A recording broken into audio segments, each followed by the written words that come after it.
ایک نوجوان کی مغفرت کا بڑا عجیب و غریب واقعہ ہے۔ علامہ یافعی رحمۃ اللہ علیہ نے اپنی کتاب الترغیب والترہیب کے اندر ایک واقعہ لکھا ہے، بڑا عجیب و غریب واقعہ، کہ ایک نوجوان کی مغفرت کیسے ہوئی، اللہ تعالیٰ کیسے بہانے ڈھونڈتا اور مغفرت کے اسباب پیدا کر دیتا ہے۔ واقعہ یہ ہے کہ ایک نوجوان تھا جو انتہائی گنہگار، بدکار، شاید ہی کوئی گناہ اس سے چھوٹا ہو۔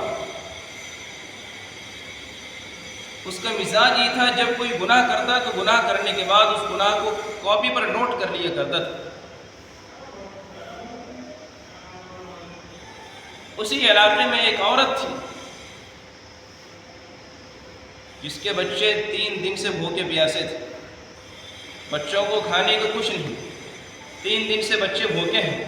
اس عورت سے بچوں کی بھوک برداشت نہیں ہوئی۔ جب بچوں کی بھوک برداشت نہیں ہوئی، کھانے کا کہیں سے انتظام نہیں ہوا، تو اس عورت نے اپنے پڑوس سے کسی سے ایک ریشم کا جوڑا عاریت لیا، کرائے پہ لیا، ریشم کو جوڑا کرائے پر لے کر کے اس جوڑے کو پہن کر کے بازار میں نکل گئی، بازار حسن میں، تاکہ بچوں کا کچھ انتظام ہو جائے، بچوں کا کچھ انتظام ہو جائے۔ وہ عورت نکلی اور نکلنے کے بعد اسی نوجوان سے ملاقات ہوئی۔ اس نوجوان سے ملاقات ہوئی، اس نوجوان نے اس سے طے کیا، گناہ کی دعوت دی، اور اس نوجوان نے جب گناہ کا ارادہ کرنا چاہا تو عورت لرز اٹھی، کانپ اٹھی، اس پر ہیبت طاری ہوئی، اس عورت نے اس پر ہیبت طاری ہوئی اور رونے لگی۔ چنانچہ اس عورت نے اس نوجوان سے کہا کہ میں کوئی پیشہ ور عورت نہیں ہوں، میں کوئی فاحشہ بد کردار عورت نہیں ہوں، میں کوئی بازارو عورت نہیں ہوں، میں تو صرف مجبوری میں آئی ہوں کہ میرے بچے 3 دن سے بھوکے پیاسے ہیں، کھانے کو کچھ نہیں ہے، میں مجبور ہو گئی، میرے بچے کی بھوک نے مجھے جسم بیچنے پر مجبور کر دیا۔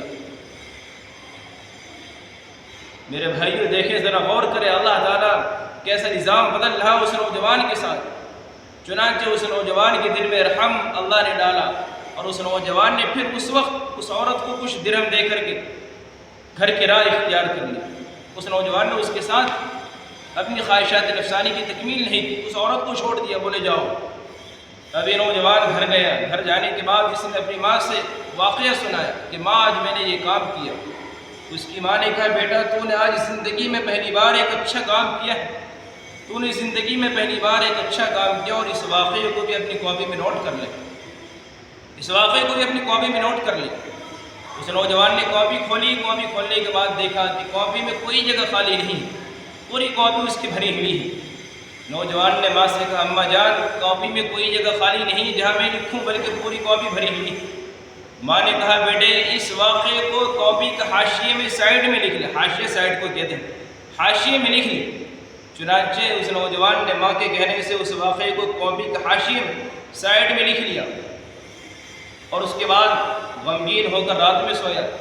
جب صبح بیدار ہوا، اس کی آنکھ کھلی، تو اس کے بعد بیدار ہونے کے بعد جب اس نے اپنی کاپی کھولی تو کیا دیکھتا ہے کہ کاپی کے اندر سارے گناہ مٹ چکے ہیں، پوری کاپی بالکل صاف ہے، صرف حاشیے میں وہی واقعہ جو اس نے اس دن گناہ سے باز آنے والا کام کیا اور اس نے اپنے کاپی میں نوٹ کیا، صرف وہی درج ہے۔ اور قرآن کریم کی آیات اس کے اندر ان الحسنات یذہبن السیئات، قرآن کریم کی آیات لکھی ہوئی ہے کہ بے شک نیکیاں برائیوں کو مٹا دیتی ہیں۔ میرے بھائیو، یقیناً انسان سے گناہ ہو جائے، گناہ ہو جانے کے بعد انسان سچے دل سے، صدق دل سے توبہ کرے، اللہ رب العالمین غفور الرحیم بڑے سے بڑے گناہ کو معاف کر دے گا۔